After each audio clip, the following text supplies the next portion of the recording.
country. Michael Graham, US political commentator, joins us live from Washington, D.C. Michael, it was a cracking round of golf he had, but is he the next president? First of all, I want to get to this derangement thing, Ian. I don't think they're saying it's Trump deranged. I just think they're saying you're deranged. Well, there is that. Is a pretty, exactly. So that was never in question. Right there. That's a very good point. Secondly, there are very few things more painful than watching Donald Trump play golf. It just hurts. Yeah. But no one would be surprised if he decided to run again. And based on where the Democrats are currently, it would not be shocking if he pulled a trick that only Grover Cleveland, a Democrat, has pulled before and served as president, lost a term and then came back and won again. It's been done one time before. Wow. The big news that I think you should keep an eye on is actually from Pittsburgh, Pennsylvania. Inside Sources owns a news outlet in Pennsylvania, Delaware Valley Journal, and we're reporting on the fact that there's two prominent candidates for Senate and governor, the front runners, not showing up to appear with Joe Biden at his invitation. He invited them, and they're no-shows. And this is not, this happened, like Trump had people who definitely did not want to appear with him in 2018. His poll numbers are in trouble. There are places in the country where, the president's a good fit nationally, but maybe down south or up north, he's not a good fit. Pennsylvania is Joe Biden's home state. He was born in Scranton. Right. He carried it a year ago. And now the top Democrats won't appear on stage with him at a rally today. That's a data point that's hard to overlook. Yeah. But the question remains, though, Michael, when it comes to that next election, is he likely to put his name in the hat? And if he does, will the Republicans say, do you know what? He still polls rather well. And look how many votes he did garner at the last election. He might have lost it, but wow, he did pretty well. Well, as the kids say on the street, and I know you are hanging with the kids on the street. Ian. Of course. You got your street cred. Trump gonna Trump. So, who knows what he's going to do? Who knows what he's going to wake up and suddenly decide? Well, you can't predict that.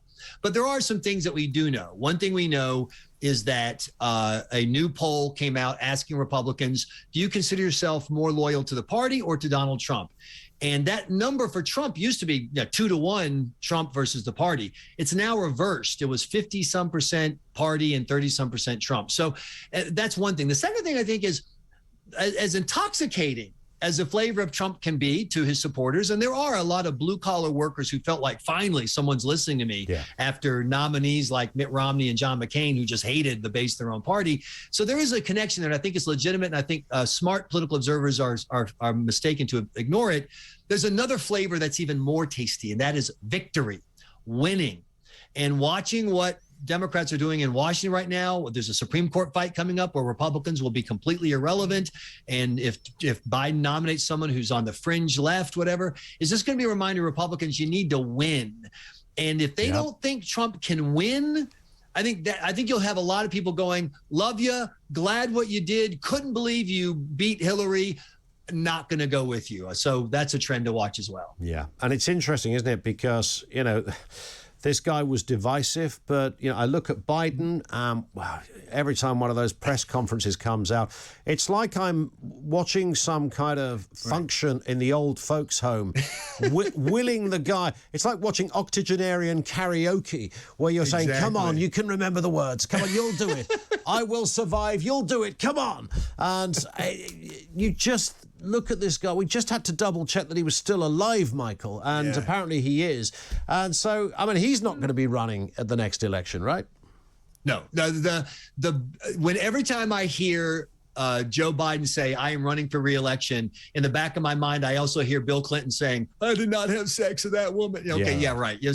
He says it, nobody believes it. You talk about divisive, though. Did Donald Trump, and I'm not a Trump fan at all, never voted for him, but did Donald Trump ever say anything more divisive than, if you don't agree with me on this federal election law, you're with Bull Connor and George Wallace and the president of the Confederacy? That is he wasn't talking about politicians. He was talking about Americans. He was talking wasn't about talking people. About Republicans. Right. There were two Democrats who refused to back the law. So now they're part of the 1960s civil rights opponent, racist bigots. That was as mean-spirited, as divisive and unhelpful as anything Donald Trump said. We'll watch with it. We will talk many times before then, Michael. Thank you.